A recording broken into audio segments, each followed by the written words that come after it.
The Bessemer logo, a bold cross-section of rail, an emblem that reflects an image of high-quality, efficient transportation service. The Bessemer and Lake Erie Railroad, a progressive company riding confidently into the future.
Bessemer DX became Colony 873 was commissioned into LDR, main track RX CE, staff, and CE to the yard board on that Erie train, go to Wallace, Erie, over.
Almost a quarter of a century into its second 100 years, the Bessemer and Lake Erie Railroad story actually begins way back in 1869.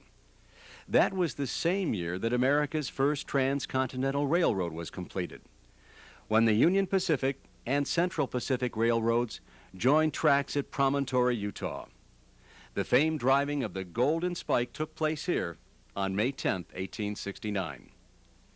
That same year, in western Pennsylvania, the Shenango and Allegheny Railroad completed construction of 20.5 miles of track between Shenango and Pardo.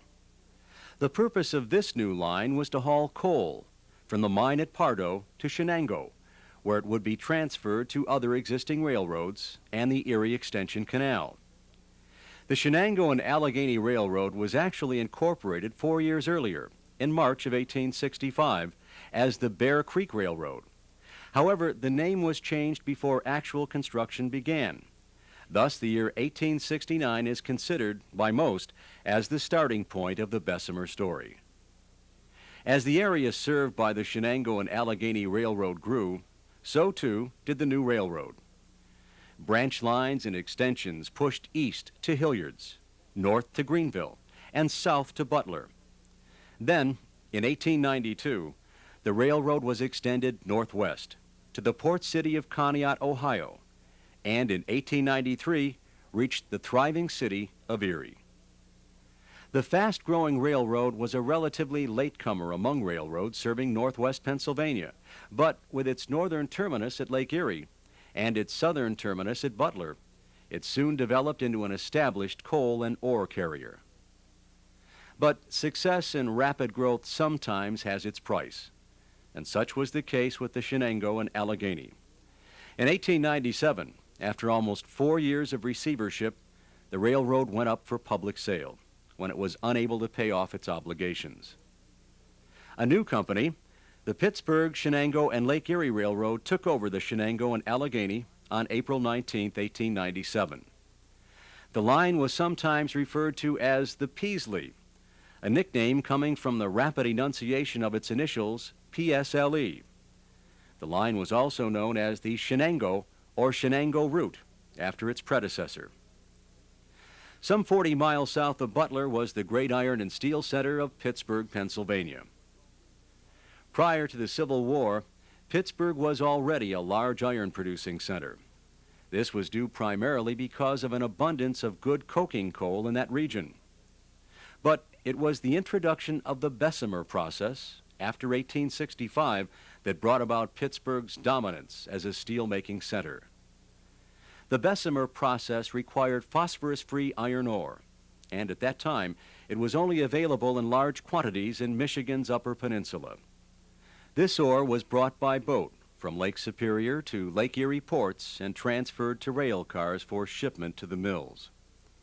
Without a direct line to Pittsburgh, the Pittsburgh, Shenango, and Lake Erie was losing business to 4 other dominant railroads in the area.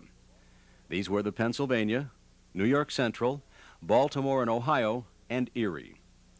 While each of these railroads were east-west routes, they all established north-south lines, or connections, to move iron ore south and coal north. With Pittsburgh becoming more and more of a steel center, it became hungrier for the iron ore and limestone which came from the north.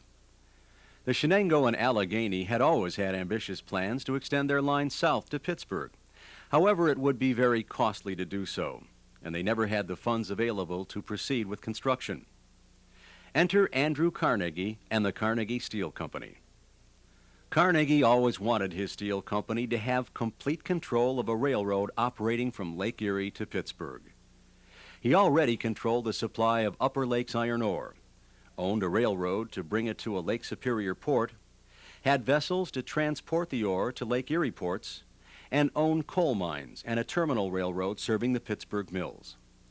The only missing link was between Lake Erie and Pittsburgh, the integral part providing operation from mine to consumer. Andrew Carnegie and the Carnegie Steel Company had the resources to complete this vital artery from ore boat to steel mill. So in 1897, the railroad line from Butler was extended south to East Pittsburgh. Construction began under a tri-party agreement between the Pittsburgh, Shenango, and Lake Erie, the Union Railroad, which Carnegie controlled, and the Carnegie Steel Company. Before completion of the new line, the Pittsburgh, Shenango, and Lake Erie and the Butler and Pittsburgh Railroad were consolidated into a new railroad company called the Pittsburgh, Bessemer, and Lake Erie. The official date of incorporation was January 18, 1897. The new line south toward Pittsburgh opened to North Bessemer on October 26, 1897. This final addition to Carnegie's empire made his position in the industry impregnable and helped bring about the formation of the United States Steel Corporation. With Carnegie involved in the new railroad, 4 years of prosperous growth were realized. As a result, the Pittsburgh, Bessemer, and Lake Erie received a proposal from Carnegie's Steel Company to lease the railroad to a new company. This new company's stock would be owned by Carnegie Steel. The proposal was accepted, and on December 31, 1900, the Bessemer and Lake Erie Railroad Company emerged.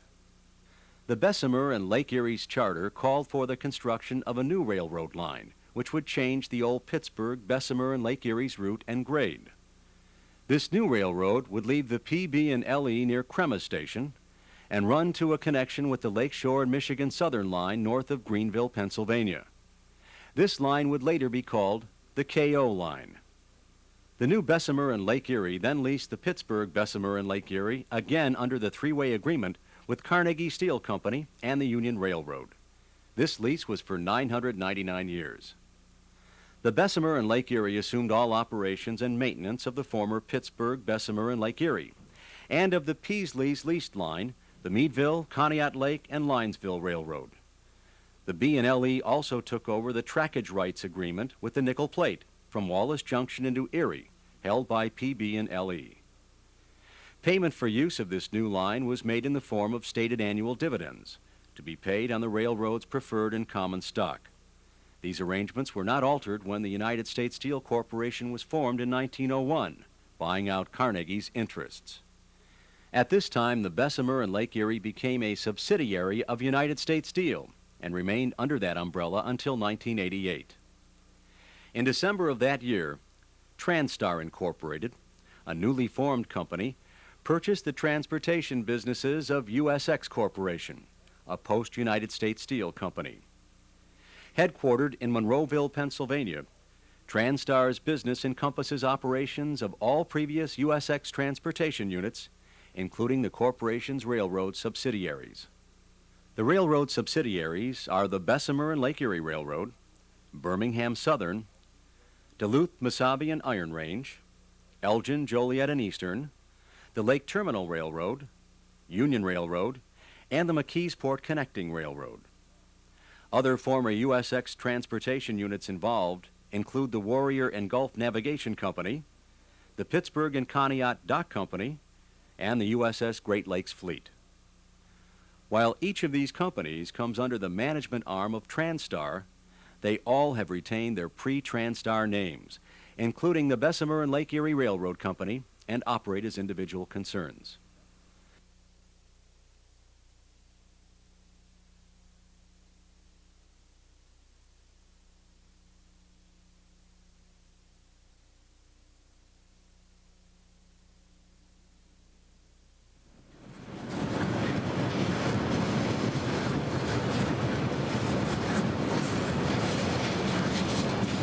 A Class II common carrier, the Bessemer and Lake Erie operates 204 route miles in Pennsylvania and Ohio. Principal commodities handled by the railroad are coal, coke, iron ore, limestone, finished and semi-finished iron and steel products, scrap iron and steel, mill scale, and flue dust. Coal originates at many mines served by the Bessemer and Lake Erie and moves north to Conneaut for transshipment by lake carrier to destinations throughout the Great Lakes region. It also moves to various other offline points via rail and interchange with other roads. Coal is also received from mines in West Virginia, Ohio, Kentucky, Maryland, and other parts of Pennsylvania via interchange with these same railroads and through the Duquesne Wharf on the Monongahela River. Coke is produced at Clairton, Pennsylvania, located on the Union Railroad line, and moves via the Union and Bessemer lines to various offline points. Iron ore originates in Minnesota's Mesabi Iron Range and Canada's Quebec-Labrador Range. It is transported via lake carrier to Conneaut, where it is transferred to rail car and shipped to the steel mills via the Bessemer and Union Railroads. It is also interchanged with other railroads for various shipment to other points. A great deal of ore, unsuitable for direct charge into blast furnaces, is stopped in transit for sintering at Saxonburg, Pennsylvania, on the B&LE line between North Bessemer and Butler. While not as critical today, at one time, iron ore made up a great deal of the Bessemer's business and was the lifeblood of the railroad. Limestone shipments originate in Michigan and move, via lake carrier, to Conneaut, destined for Union Railroad and various other locations. Like the coal, limestone also originates in surrounding states and moves via rail through interchange with connecting lines. The remainder of Bessemer's business comes from Pittsburgh industry and connections through interchange with these same connecting lines.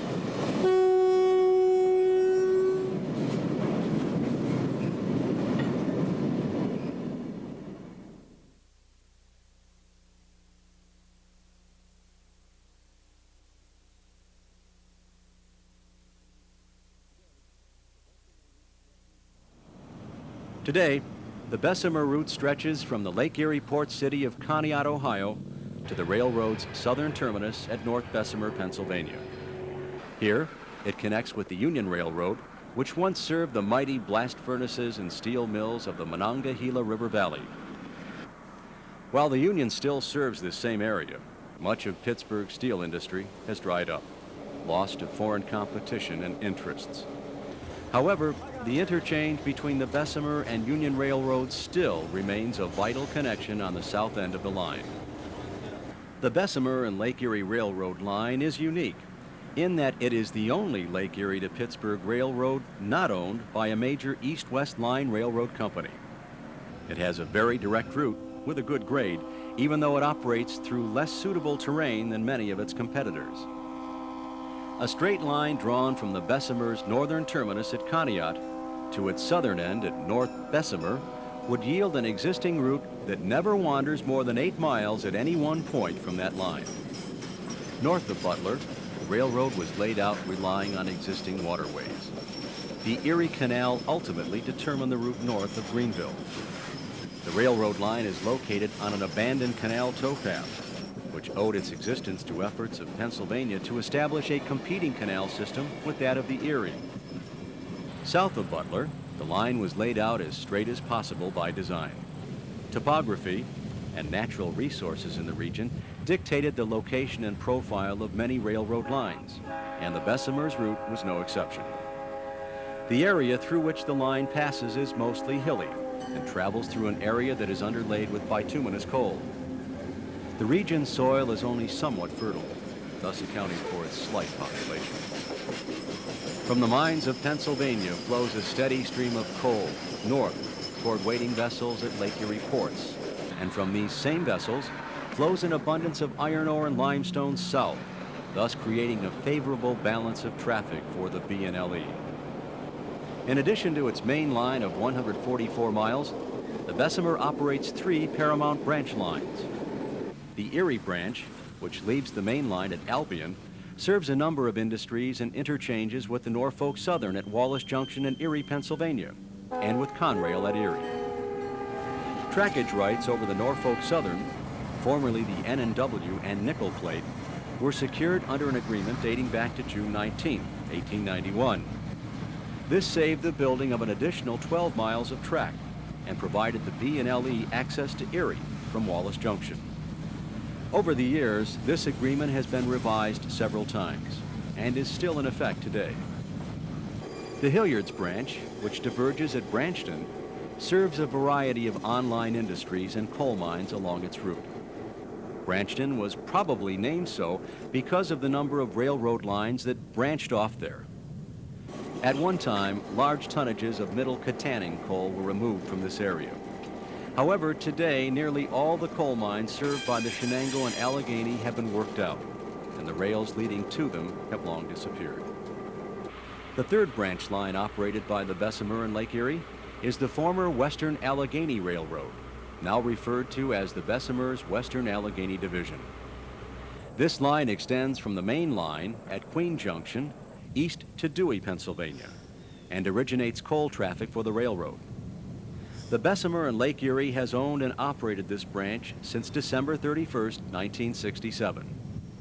The Bessemer and Lake Erie interchanges with Conrail at Shenango, Osgood, and Butler, Pennsylvania, with the Pittsburgh and Lake Erie Railroad at Shenango, with the ex-Baltimore and Ohio, now B&P, at Butler, and the McKeesport Connecting Railroad, formerly the Unity Railway, at Unity Junction. The B&LE also interchanges with Conrail, Pittsburgh and Lake Erie, Norfolk Southern, and CSX Transportation at various points in the Pittsburgh area via connections with the Union Railroad at North Bessemer.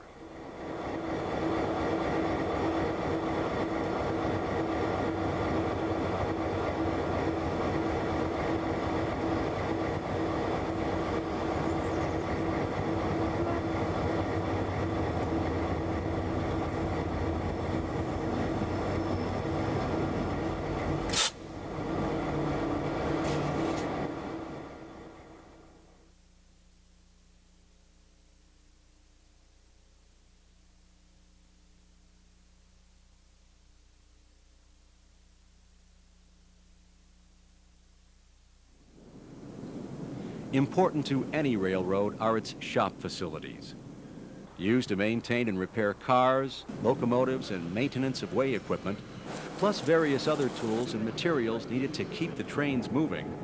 The Bessemer shops are located in Greenville, Pennsylvania. In 1901, the Pittsburgh, Bessemer, and Lake Erie proposed to build new facilities to maintain its growing fleet of steam locomotives and cars. With many of the railroad's employees living in the Greenville area, and with an abundance of land available there, the citizens of Greenville presented the PB and LE with 51 acres for their new shops. The only contingent? The railroad must keep its shops in the area. The railroad accepted the offer and immediately built 20 new buildings and constructed 12 miles of supporting track. To this day, dedicated shop forces have repaired, rebuilt, and maintained the railroad's fleet of motive power and rolling stock in these very same facilities. Everything from cleaning of engines to turning of wheels takes place in these ultra-modern facilities today.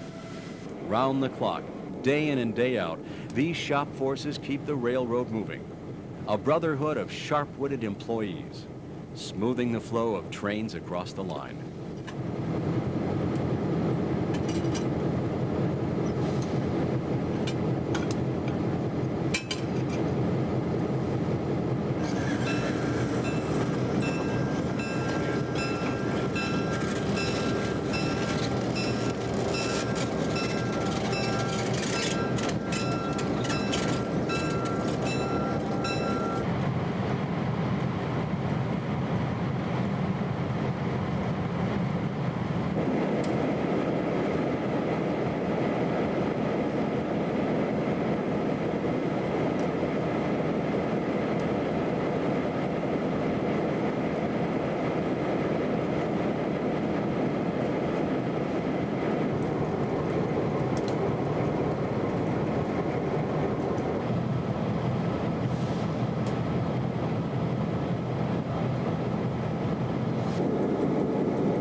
Although the Bessemer and Lake Erie Railroad has always been in the vanguard of American railroads, its motive power history is one of similarity to many of its competitors.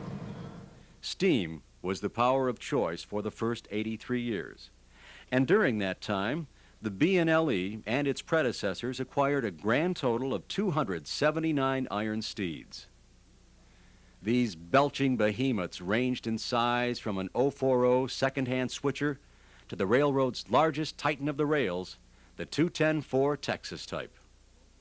Everything from American, Mogul, and Consolidation types to Pacific, Santa Fe, and Texas configurations pounded the Bessemer and Lake Erie rails during the days of steam. One of the more unusual steam locomotives to ride Bessemer's rails was their famous inspection engine, the Merry Widow. This 440, or American-type locomotive, was originally built by Baldwin in 1885 as number 2 for the Meadville, Conneaut Lake, and Linesville Railroad. In 1891, the locomotive was acquired by the Pittsburgh, Shenango, and Lake Erie, and in 1900 became number 200, or the Merry Widow. The end of the steam era on the Bessemer and Lake Erie came on June 2nd, 1954, when 210-4 number 642 departed Greenville as the last official steamer to leave the property.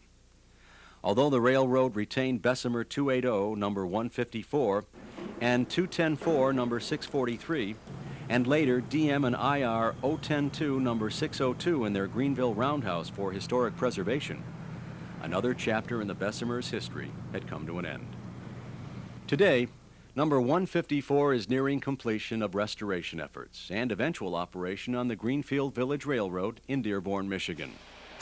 Number 643 has been completely restored and sits in the former Glenwood shops of the B&O Railroad, awaiting return to excursion service. And number 602 is on display in Greenville, Pennsylvania, a monument to the men and women of the Greenville shops. The Bessemer and Lake Erie purchased its first diesel in 1936, a 530 horsepower Westinghouse center cab. Number 281 was used in the Erie yard and was the railroad's only diesel for 13 years. The railroad's next diesel was number 282, a Baldwin switcher built in 1949. Its purchase marked the beginning of an intensive program to completely dieselize the B&LE. Diesel superseded steam on the Bessemer almost overnight, and by the end of 1953, dieselization on the B&LE was complete. There have been a number of changes in the diesels operated on the Bessemer and Lake Erie since the original conversion from steam. These have included everything from 1,500 horsepower Baldwin-built road switchers to passenger-equipped EMD-built SD7s. During dieselization, the backbone of the B&LE's road power were a fleet of new F7s, also from EMD. Like many railroads who dieselized during the 1950s, the Bessemer tried various products from several different manufacturers, but they ultimately decided to run with electromotive division, a practice still in effect to this day. Entering the 1990s, the Bessemer's motive power continues to be a mix of colorful SD9s, SD18s, SD38s, SD38ACs, and SD38-2s. These venerable engines continue to get the job done and put on quite a show in handling the heavy trains.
Incorporated on March 8, 1893, the Pittsburgh and Conneaut Dock Company is located at Conneaut Harbor on the Bessemer's north end.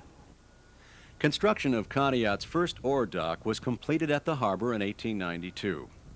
And in November of that same year, the Charles J. Kershaw arrived with the first shipment of ore. This marked the beginning of Conneaut's rule as one of the leading iron ore handling ports in the world. The Pittsburgh and Conneaut Dock Company, along with the completion of the Bessemer's southern end extension, enabled steelmakers to ship the Mesabi Range iron ore from Minnesota directly to the mills in the Monongahela River Valley. While ore originally only came from Minnesota, today it is also received from Labrador and Quebec via the St. Lawrence Seaway.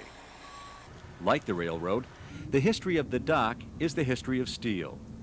Many firsts and technological advancements took place in Conneaut over the years, including the world's first steam-operated Hewlett. Named after their inventor, George Hewlett, a Conneaut resident, the Hewletts made it possible to unload great quantities of ore with every lift. Mr. Hewlett's steam-operated automatic ore unloader was the forerunner of the giant electric Hewletts in use today. Coal is another major commodity handled by the dock company. It is delivered by the railroad in bottom dump hopper cars, which are pulled over unloading pits by remote control locomotives. Then, coal is moved by conveyor belt to various storage areas, being weighed and sampled along the way. Later, the coal is reclaimed from storage for vessel loading. This is accomplished by a variety of different means. The P&C Docks coal handling and storage facility permits coal to be shipped to Conneaut on a year-round basis, thus eliminating surges, delays, and shutdowns in the coal and railroad industries. It also improves freight car utilization and alleviates previously encountered problems in matching vessel availability with coal train arrivals. There's a special feeling of activity at the P&C Dock Company and the Port of Conneaut. Huge lake freighters arriving and departing, loading and unloading machines busy at work, and the hum of fast-moving conveyor belts. All this, and of course the trains, providing magic in motion and images of Transtar, a transportation company proud of its past, moving forward confidently into the future.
Leaving Conneaut Harbor on the north end, the railroad passes under Conrail and the Norfolk Southern as it climbs upgrade along Conneaut Creek. Then, after crossing the Ohio-Pennsylvania border, it travels through West Springfield and on into Albion. Here, the Erie branch leaves the main line and runs to Wallace Junction for trackage rights on NS into Erie.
South of Albion, at milepost 113, is Conneautville, site of a very unusual chapter in the Bessemer history book. The Bessemer in Lake Erie had always been unique when compared to its competitors. And a fact that added to this esteem was that at one time, the railroad, through its predecessors, was in the amusement park business. They even had their own band. Former owners of Conneaut Lake Park, the B&LE acquired this asset when it took over the Pittsburgh, Shenango, and Lake Erie Railroad. The PS&LE had assumed operation of the park when it signed a lease with another parent, the Meadville, Conneaut Lake, and Linesville Railroad. This lease dates back to June 1891. The purpose of the park, originally called the Exposition Park, was to hold county fairs and annual exhibitions between Memorial Day and Labor Day. This would, in turn, create additional passenger traffic to and from the park for the railroad. Rail traffic increased steadily to the park until 1920. But with the evolution of the automobile, more and more people began driving to the facility, and the railroad's traffic plummeted. Railroad passenger service was finally discontinued in 1934. Today, the park is still in operation, owned by another concern, the Conneaut Lake Park Corporation.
Milepost 92 is KO Junction, the north end of the KO cutoff. This line bypasses Greenville and provides a shorter, more direct route for through trains. Construction of the cutoff line began in 1901 and opened for business in May of 1902. It was designed to lessen a 5-mile grade of as much as 1.3% up Shenango Hill from the Shenango River Valley. At the time of the KO line's construction, a new single-track viaduct was built named Osgood Viaduct. At 1,724 feet long and with a height of 64 feet, this steel girder structure is still the longest viaduct on the Bessemer today. There are 3 different levels of railroad tracks located at Osgood. The original line through Greenville and Shenango was on the lowest level. The Ashtabula and Oil City branch of Penn Central, now Conrail, and the Erie Lackawanna, or Old Atlantic and Great Western, are on the middle level and cross each other just east of the viaduct. And finally, the KO line of the B&LE is on the highest level crossing the viaduct. The KO line's name stems from the K in Cremus, the southern end of the new line, and the O from Osgood on the north end. The realignment and grade improvement of the old route reduced the distance trains would have to travel by 3.13 miles, and also reduced the southward grade to 0.6%. Although a major undertaking for the Bessemer in the early part of the century, this 8.81 mile cutoff has proved to be an investment well spent.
Centralized Traffic Control, or CTC, was completed and placed into operation on the Bessemer on June 14, 1956. Covering 128 miles of the line between North Bessemer and Albion, its installation permitted the railroad to remove 85 miles of double track and increased efficiency in operating the line. Not only was CTC a way of communicating and signaling the trains, but it was a better way of operating the railroad.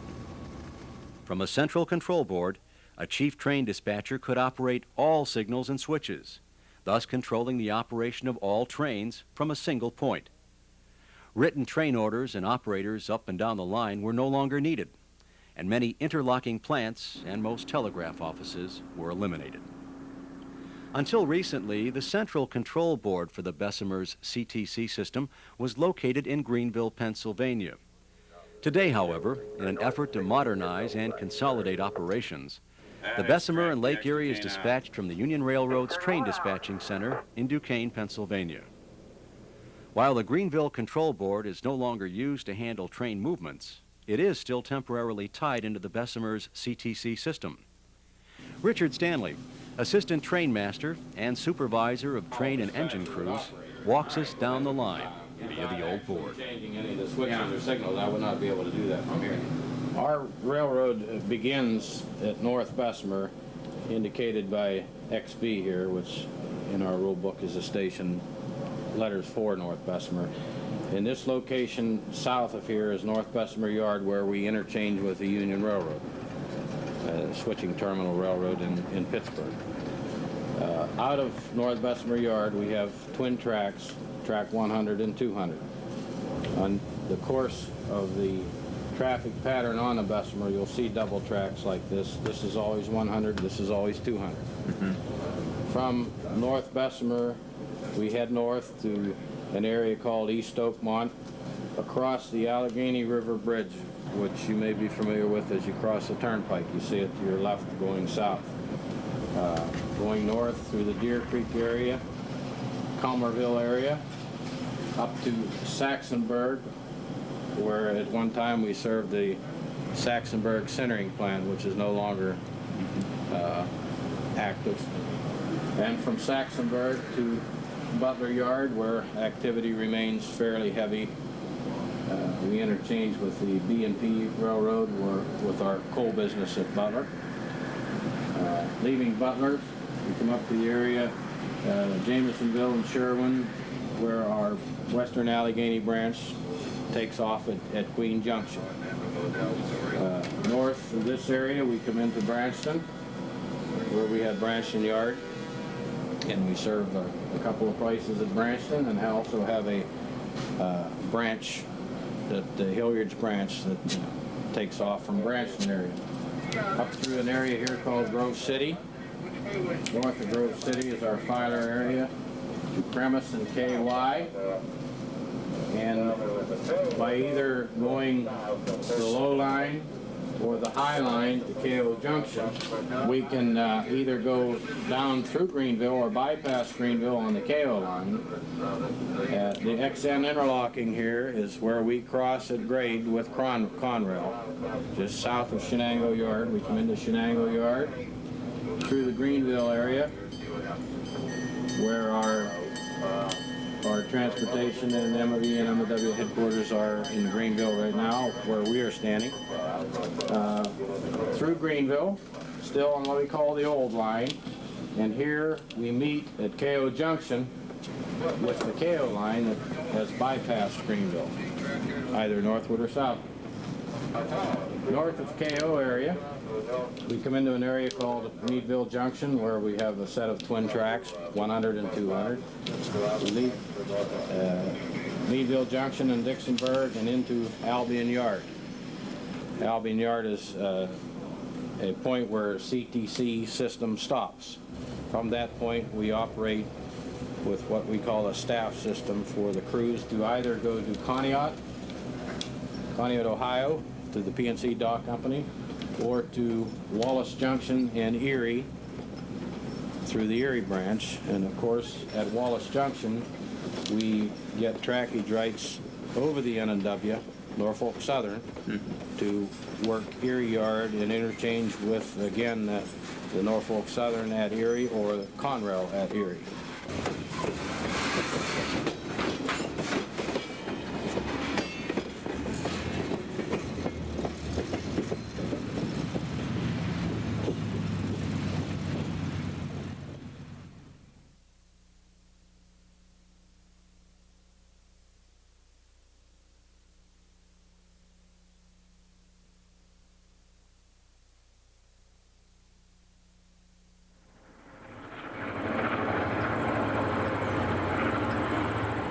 Two miles south of Greenville is Shenango, at one time just a large tract of land known as Hartman Farm. In 1866, the land was purchased by the Bear Creek Railroad as the site for their new station, yard, and shops. The Bear Creek's board of directors was originally going to call this area Atlantic City, after the Atlantic and Great Western Railroad. However, they changed their minds, settling on the name Shenango, a name closely associated with the railroad company.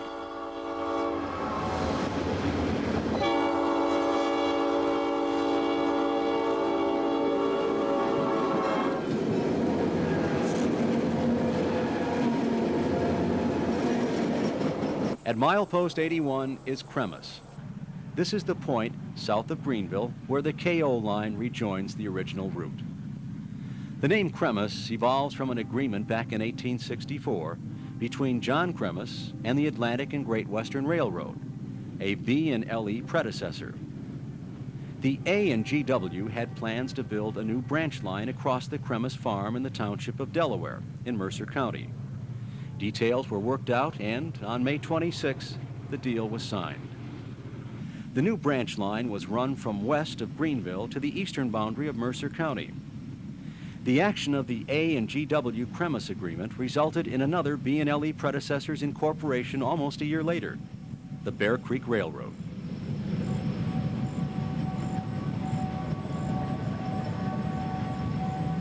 On Wednesday morning, October 24th, 1990, our camera crew climbed on board a southbound XB Tern, just in time to watch a northbound rush by.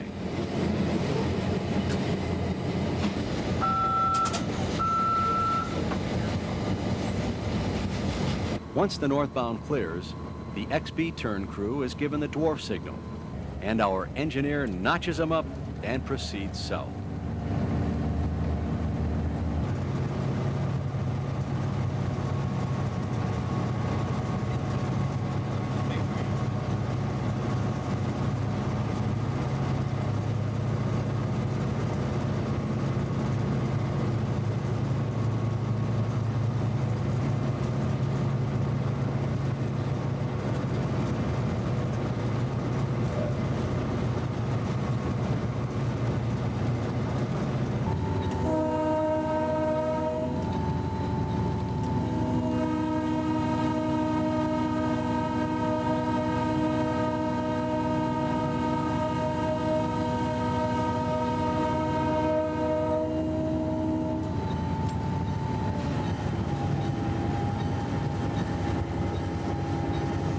Lead unit for today's turn is SD38AC number 867, followed by SD38-2 number 876, and SD18s number 854 and 853.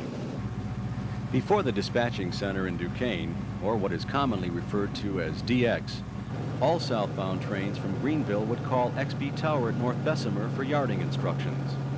However, today the tower is closed, and instructions for work at North Bessemer come from the train dispatcher at Duquesne. The Bessemer and Lake Erie Tern crews to North Bessemer are based in Greenville and turn at XB. Thus, these trains are appropriately symboled XB Terns. It should be noted that our camera crew was on board the XB Tern with proper authorization, granted from TranStar headquarters in Monroeville, Pennsylvania. Here, corporate management had pledged their support and agreed to work with Berkshire Productions on this one-time-only video cassette project. Normal operating procedures and rules do not allow unauthorized passengers on Bessemer trains, and the Bessemer crews adhere strictly to this policy, without exception. Today's head-end crew was made up of engineer Tom W. Steinbeck and fireman Gary N. Hall. Both men are qualified to handle the train, and on the southbound run, Gary holds down the right-hand seat. Mainline track speed is authorized for 35 miles per hour, with speed restrictions along the way. Speed is down somewhat from previous years as a cost-cutting measure in maintaining the track. Southbound from Cremis, the railroad follows a gradual rolling profile, working upgrade through Grove City and Harrisville, then downgrade into Branchton.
The XB Tern's first work comes at Branchton.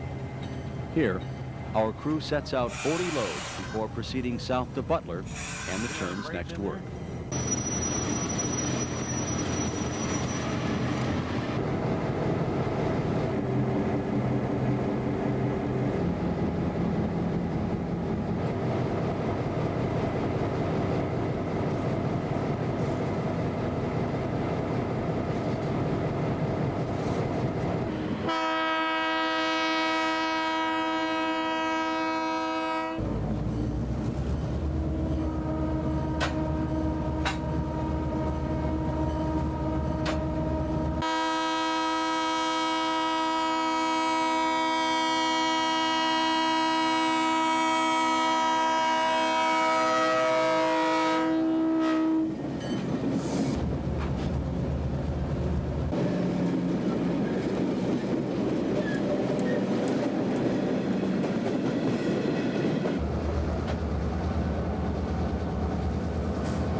At Butler, the XB turn stops to set out another 93 cars, this time empties. After dropping off the empties, we pick up 14 loads bound for North Bessemer. Butler is the location of the interchange between the B&LE and the Buffalo and Pittsburgh Railroad. B&P has a small engine facility located here and usually has a variety of motive power around the shop. The work at Butler provides our camera crew with a chance to move to the rear end of the train and ride the caboose with conductor Carl Timko and brakeman Barry Trouterman into North Bessemer. With the lighter train, we quickly accelerate back up to maximum track speed. Due to its rough ride and modest accommodations, it's no wonder the train crews refer to cabooses as crummies.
At milepost 4, our train crosses the Allegheny River on the River Valley Bridge.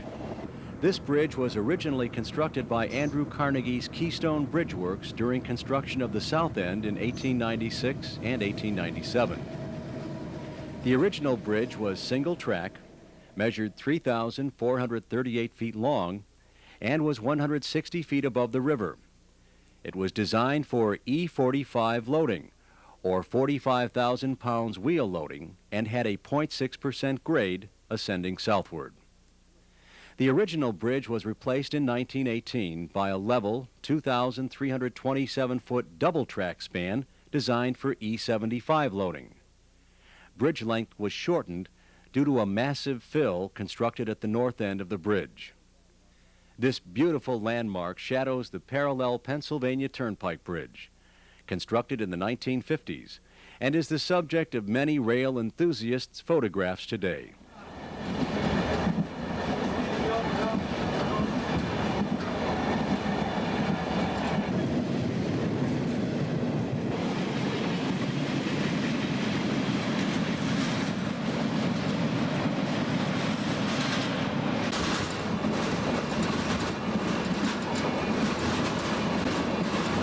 Once across the River Valley Bridge, the XB turn reaches the southern terminus of the railroad, North Bessemer Yard.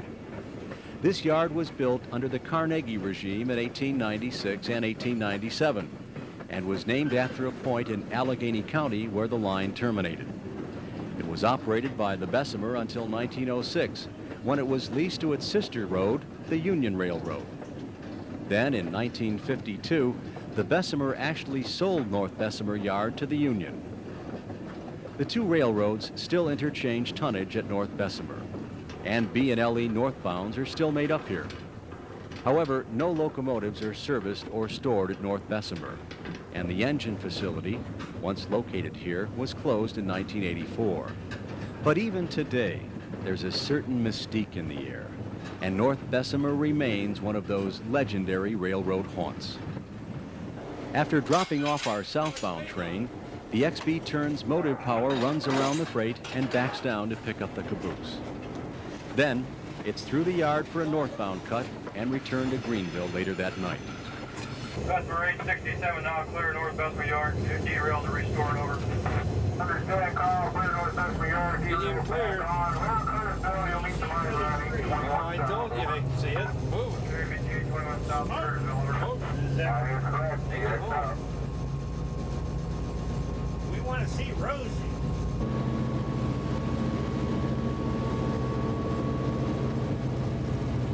That Dick Mandela's and Dick Stanley's the best friends we got out here.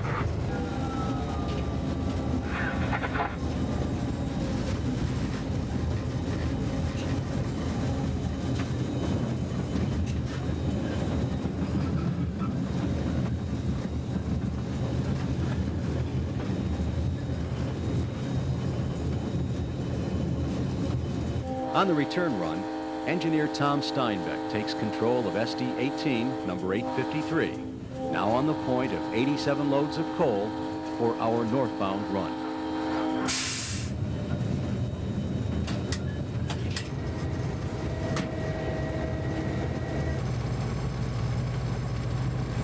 Crossing the Allegheny River once again, we witness a hot air balloonist taking advantage of the fall day.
As darkness falls, shadows begin to lengthen, and signals pop toward the oncoming train, a deeper, more brilliant color.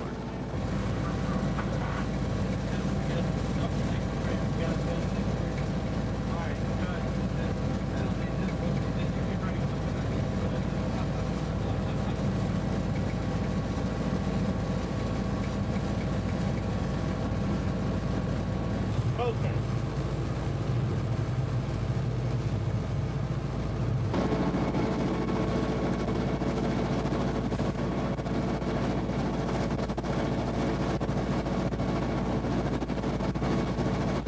At Curtisville, located at milepost 10, our train growls past a mine shifter working the siding.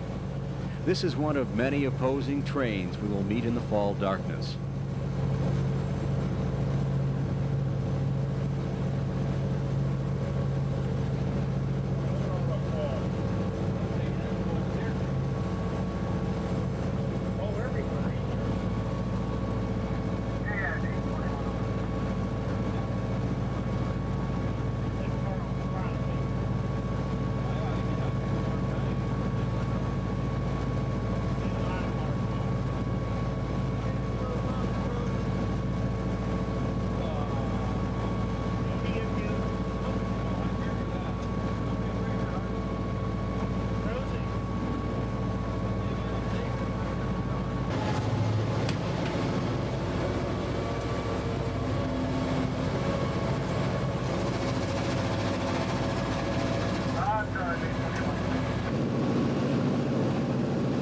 On the northbound run, our crew will outlaw just short of its destination in violation of the 12-hour service rule. However, it's been a memorable day, one filled with new friends and happy recollections. Wednesday, October 24th, a day which we'll never forget.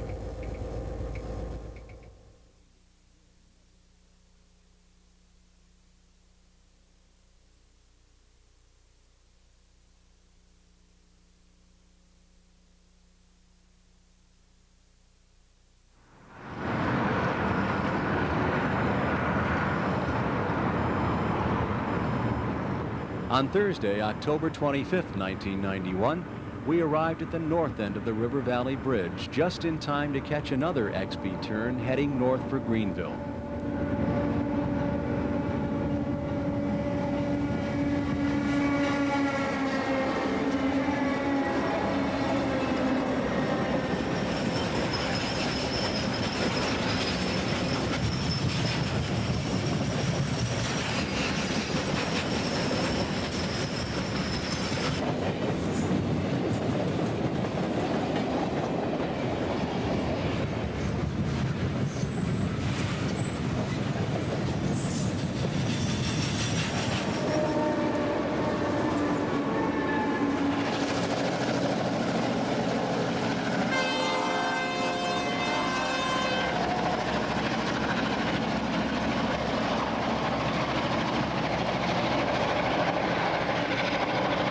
As the helpers pass, we are treated to an unexpected surprise.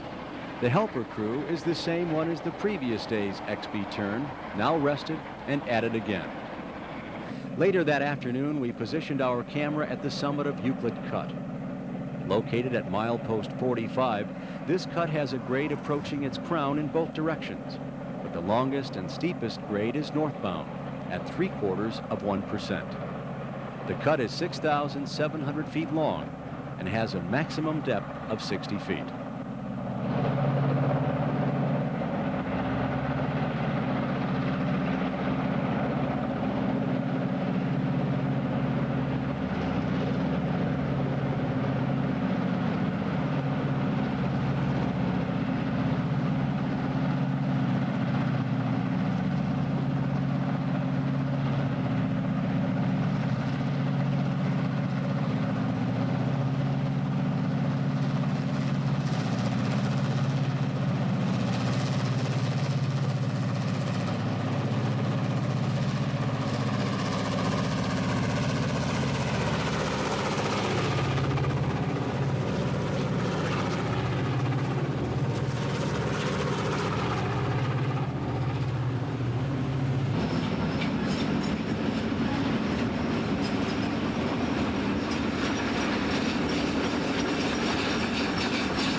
As the helpers pass underneath and around the bend, the train is rolling downgrade toward Branchton and more level rail. The end of the day comes at Grove City, Pennsylvania. The dispatchers got the signal lined as high green sparkles on top of the mast. Soon, 876's oscillating headlight and piercing horn state the train's arrival as it cuts a path through town into the setting sun.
Located 10 miles north of Butler and 2 miles south of Euclid Cut at milepost 43 is Queen Junction. This junction is the point at which the Bessemer and Lake Erie's Kaler branch, also known as the Western Allegheny Division, leaves the main line and snakes 20.5 twisting miles east to Dewey. Its right-of-way curves through isolated wooded areas and farmlands, providing a scenic backdrop for a unique operation. What makes the Western Allegheny unique is a trio of old pumpkin-colored dinosaurs used to power the trains. An ABA set of F7s, number 728, 721, and 727, hold this assignment. And while considered old and obsolete by most railroads, they have proven quite reliable for the Western Allegheny.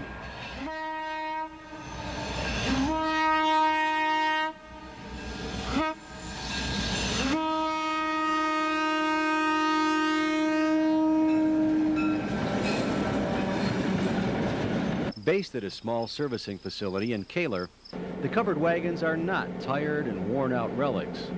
In the early 1980s, they were overhauled and upgraded at the Bessemer's Greenville shops.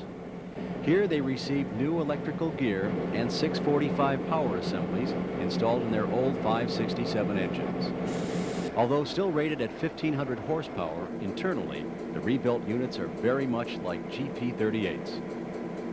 While the F7s are the power of choice, occasionally an SD shows up at Kaler. Definitely the exception to the rule. Such was the case during a management training program in October of 1990. Former Duluth, Mesabi, and Iron Range SD38-2, number 210, was the intruder, and we were fortunate enough to go along for the ride.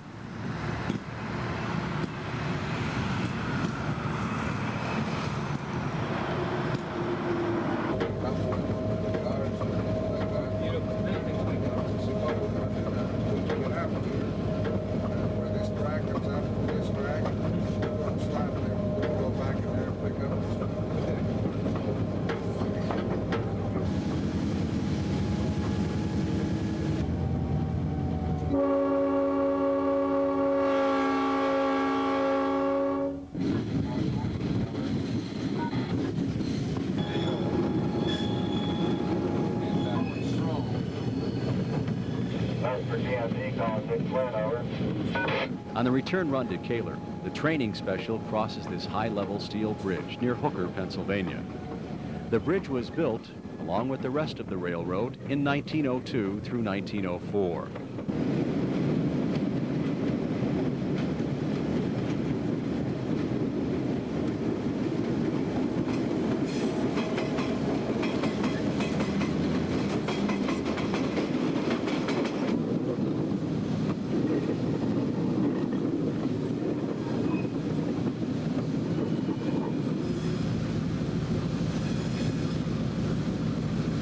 Although riding the SD38 was an unusual treat, what we really came to see sat idle behind the chain-link fence at the Kaler compound. The railroad operates the Western Allegheny on an as-needed basis, making the F7's use sporadic at best. On Friday, October 26, 1990, the Western Allegheny crew is called for 8 a.m. After a brief safety meeting in the compound's caboose office, the crew starts the diesels and departs Kaler 15 minutes later at 8:30 a.m. Running light, the Fs quickly accelerate upgrade, crossing Route 68.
Although traveling on a compass heading due west, the train is considered a southbound by the railroad. All B and LE branches run timetable direction northward from the main line.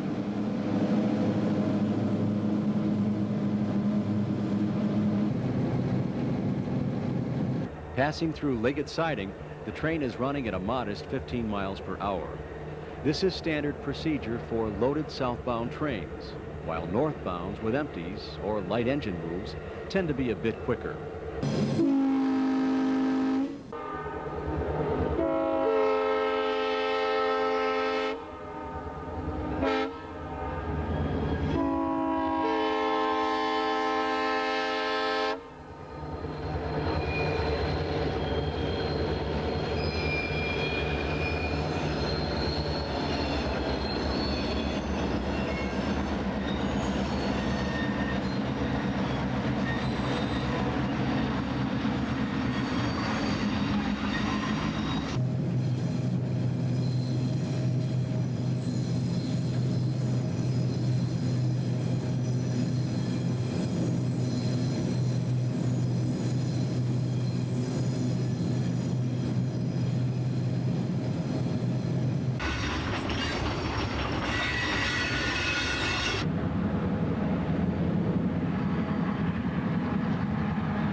Arriving at Queen Junction, the Fs have reached the southern terminus of the Western Allegheny and the Bessemer and Lake Erie's main line. Having completed their work, the handsome Halloween-hued diesels return to Kaler, twisting and turning through the picturesque countryside.